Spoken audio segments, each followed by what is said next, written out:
falando em 163, o 164 fala exatamente no poder que a administração pública de fazer dinheiro, não é verdade? Então, a Casa da Moeda, etc., estão incluídos lá no artigo 164 da Constituição Federal, não esquecendo que o dinheiro que gira no país, ele tem um lastro, né? E esse lastro é exatamente o ouro. Por isso, tanta importância aí do ouro no Brasil, né? Tem países aí que são exportadores de ouro que não tem uma pepita. O Brasil é cheio de ouro, né? E aí chega aí em países da vizinhança aí, onde o ouro é brasileiro, mas passa para lá, e aí esses países conseguem viver. Porque a pergunta que se faz é o seguinte: quanto de dinheiro tem no Brasil? Né? Quanto de dinheiro? Aí depende do tamanho do cofre, do tamanho do balaio de ouro, né? Porque o lastro do dinheiro, nos termos do artigo 164 da Constituição Federal, é exatamente o ouro. Né? Então, vamos para o artigo 165, já passamos pelo 163, que diz que cabe a lei complementar legislar sobre, ou dispor sobre finanças públicas. O artigo 165 é que realmente dá um entendimento de como é que funciona o direito financeiro. O direito financeiro, né, começa no artigo 165 da Constituição Federal, quando diz que leis de iniciativa do Poder Executivo, olha aí, Poder Executivo,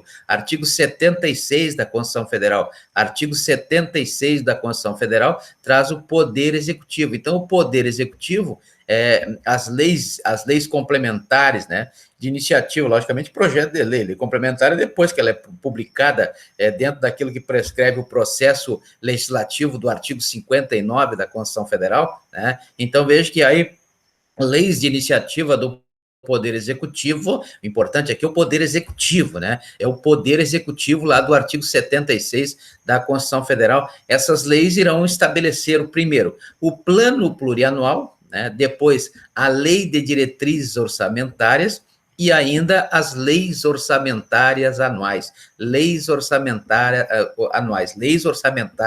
anuais, não é verdade? Então, o que é o plano plurianual previsto no artigo 165, inciso 1º da Constituição Federal? O plano plurianual é aquele plano, né, de 4 anos, sendo 3 num mandato e 1 no mandato seguinte, aí o novo gestor terá 1 ano para fazer novamente esse plano plurianual, elaborar novamente esse plano plurianual, que ele vai utilizar por 3 anos e vai deixar para o outro mais 1 ano pela frente, então são 4 anos. O plano plurianual estabelecerá de forma regionalizada, né, as diretrizes, olha, as diretrizes, não confundam com a lei de diretrizes orçamentárias, as diretrizes, os objetivos e as metas da administração pública. Então, veja que, logicamente, que na Constituição Federal fala em administração pública federal, né? Mas assim também é nos estados, assim também é nos municípios, né? Então, temos aí as leis, tanto na Constituição do Estado do Acre, quanto na lei orgânica do município de Rio Branco, prevêem aí os planos plurianuais, plurianuais, não é verdade? Então, veja que a administração pública, para quê? Para as despesas de capital. O que são despesas de capital? Essas despesas estão previstas lá no artigo 23 da lei 4.320, lei 4.320 de 64, que é a lei orgânica, não, lei orçamentária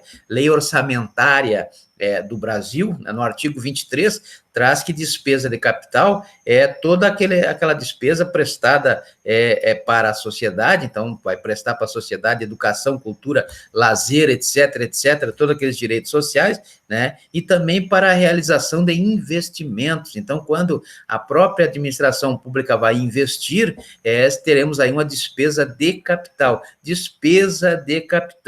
Na verdade, investimento, não é verdade? Investimento aí feito pelas administrações públicas. Então, veja o que é. Plano plurianual, né, tem uma forma regionalizada, né, e traz aí no seu bojo as diretrizes, os objetos, né, as metas da administração pública, né, e outras decorrentes aí, exatamente dessa função, dessa despesa de capital, para as relativas aos programas de duração continuada. Então, tudo aquilo que nós falamos sobre aquela atribuição de fomentar as políticas públicas, atribuição da administração pública objetiva, devem estar inseridas aí no plano plurianual. Então, o plano plurianual, ele planeja, ele traz um planejamento aí segundo as diretrizes, né, segundo os objetivos, observadas as metas da administração pública para os próximos 4 anos. Então, esse é o plano plurianual previsto no artigo 165, inciso 1º da Constituição Federal. No artigo 165, inciso 2º, tem a Lei de Diretrizes Orçamentárias, né? Sempre se imagina que a LDO está na frente e o plano plurianual está depois, mas a sequência na Constituição Federal é essa: primeiro o plano plurianual, para depois as leis de diretrizes orçamentárias. O que são leis de diretrizes orçamentárias? Embora estejam previstas, né, no plano plurianual, as diretrizes orçamentárias, né, são metas e prioridades da administração pública ou das administrações públicas dentro de cada esfera, né, que estabelecerão aí desta forma as diretrizes para a política fiscal, olha o fisco aí, né, arrecadação de tributos, não é verdade? Então, a política fiscal e respectivas metas em consonância com a trajetória sustentável da dívida pública. Ou seja, o que é a trajetória sustentável da dívida pública? Sustentável é para o futuro, né? É que nem, como exemplo lá, o desenvolvimento sustentável previsto no final do artigo 225 da Constituição Federal, quando diz que nós temos que ter desenvolvimento sustentável, utilizar, mas deixar para as futuras gerações. Então, vejam que a trajetória sustentável não significa que vai gastar tudo agora e deixar dívida para o futuro, né? Tem que prever o futuro. Então, quando se fala na palavra sustentável, sustentabilidade, olha-se para o futuro, né? Não é porque tem agora que vai comer tudo, tem que deixar um pouco para as futuras gerações também aproveitarem. Por isso, essa inclusão desses termos, conforme a Lei Complementar número 109, né? Nós temos aí essa questão, 109, não, 901, né? Não, emenda constitucional 900, né? 901, emenda constitucional 901, onde nós temos aí a busca por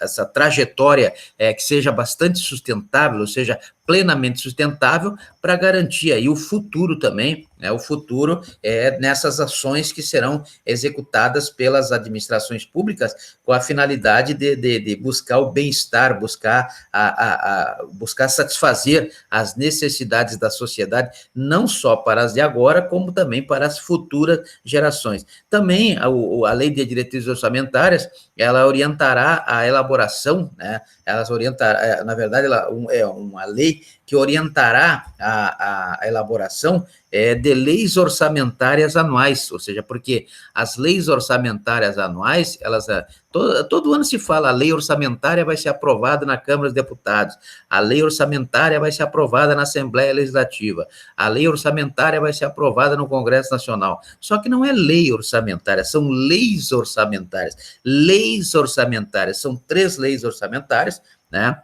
Que tem exatamente a base, né, a orientação para as elaborações dessas leis estão previstas nas leis de diretrizes orçamentárias. Leis de diretrizes orçamentárias. Então, vejam que o Poder Executivo, ao propor o projeto de lei dentro de cada esfera da administração pública, ele vai propor primeiro o plano plurianual, baseado no plano plurianual, a lei de diretrizes orçamentárias, e aí sim, baseado na lei de diretrizes orçamentárias, ele vai apresentar, então, os projetos que conterão as leis orçamentárias anuais. Leis orçamentárias anuais. Leis orçamentárias anuais estão previstas no artigo 165, parágrafo 5º da Constituição Federal. Artigo 165, parágrafo 5º da Constituição Federal. Então, o artigo 165, parágrafo 5º da Constituição Federal, traz lá as leis orçamentárias anuais. Quais são as leis orçamentárias anuais? Então, veja que aqui, na pergunta número 13, né, na pergunta número 13, ou seja, na pergunta número 12, né, número 12 diz, em que consistem as leis orçamentárias anuais? São